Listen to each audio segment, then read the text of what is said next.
going to get as far as the company you keep. But enough of that. Let's get into it. Let me tell you guys what it's about. Again, I urge anyone, any and everyone, to try this. This fast, if you want to call it, whatever you want to call it. Try this out. What we're going to speak about today is unlearning and relearning.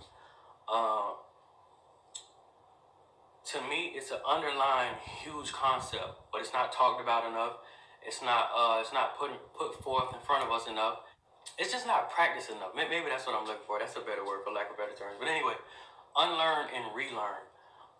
Like I said, I'm 26 myself. You may be 18, you may be 30, you may be 40, you may be 50. Understand, there is a sponge stage in life. Maybe more than one, depending on who you're asking.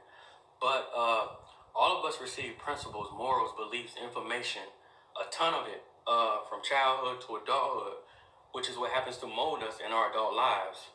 Some of us feel as though we gotta have coffee in the morning. Some of us feel as though we just have to attend church on Easter. All of us have principles and beliefs that have been bestowed upon us by other people. I'm not saying all of them solely have, some things, and kudos to those people who actually research the things that they're actually doing and why they're doing it. That is a huge question we don't ask. WHY. Why? Remember that question and that word the whole time while you're watching this video, because that's what this is about. But anyway, unlearn and relearn. I'm going to give you my personal opinion, as I always do, in my perspective. Much of the information that you've been given by supposed reliable sources, whether it be mom, grandma, uncle, teacher, instructor, best friend, godmom, whoever it may be, a lot of the information you have been given is regurgitated information. The person that gave it to you did not fact check it. They took absolutely no time out to research these things. And I don't even mean Google. I mean anything, to go pick up a book, to ask another supposed reliable source, to get a poll. They didn't do anything. They took this information that was given to them by another individual, and ran it across you. And what I'm seeing more and more in my generation and past ones is that we don't take time to research anything. We pass this information on to our children, and it becomes a recurring cycle, and they do the same, and they'll continue to do the same. Just a great example. I know a lot of women who I've asked who may have had a child with a partner. And I asked a simple question. If you and that man are to, fall on bad terms and everything breaks off at this very moment, where does that child go? And 10 times out of 10, the mother jumps back, right back. Oh, my baby goes with me. And then I ask that simple question that people hate to ask. Or people just, I don't know if they hate it, they just decide not to, but why?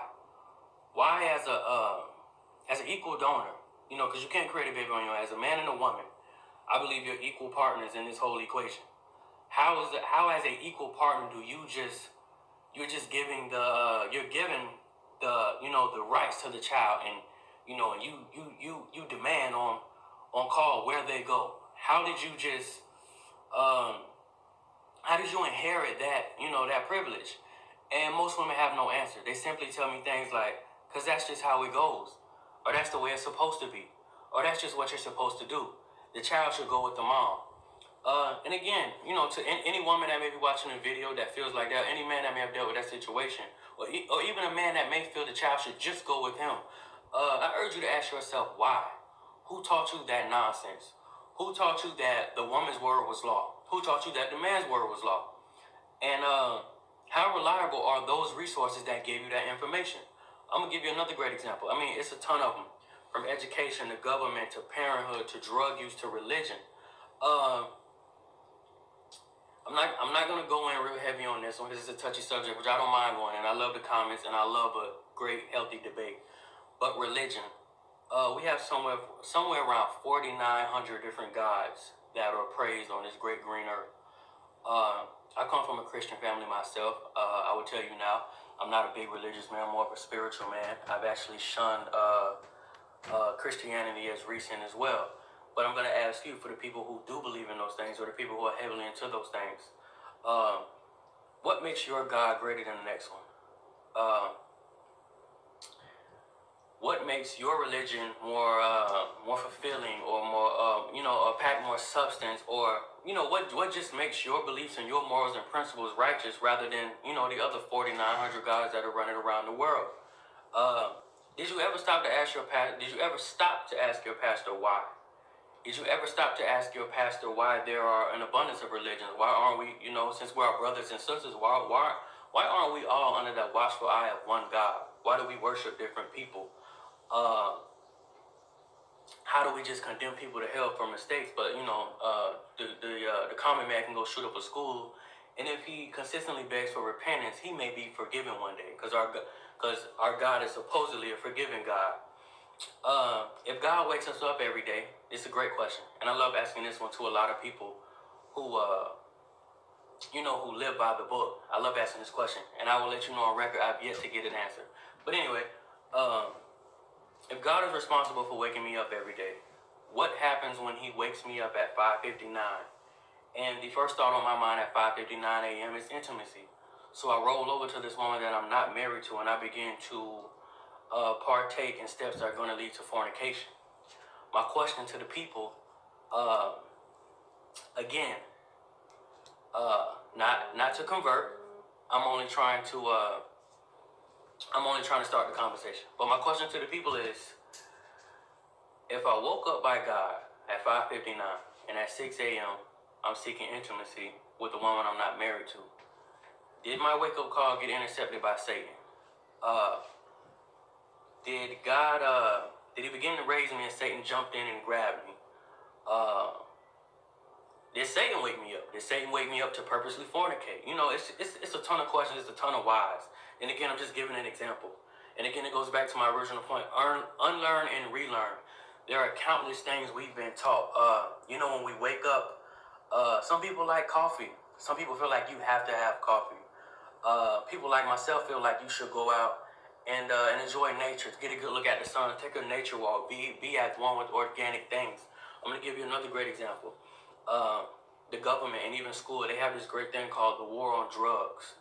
And for some reason, drugs have been given a bad rap.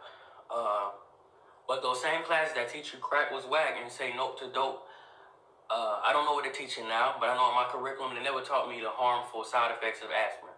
They never taught me about bloating. They never taught me about it hardening my liver. They never taught me about the many harmful and sometimes fatal side effects that come from aspirin. They never taught me that there's probably been one reported death from marijuana in the past couple years. And I believe that one reported death was because the person actually consumed it rather than, smoked it or, any other way. But nevertheless, he consumed it and he happened to choke to death on that. They never taught me that, but they also never took the time to teach me how many lives aspirin takes and how many people pass yearly from over-the-counter drugs. And again, on that subject alone, I can go in a ton. I have personal experience with a lot of the things that they prohibited or they taught us weren't good.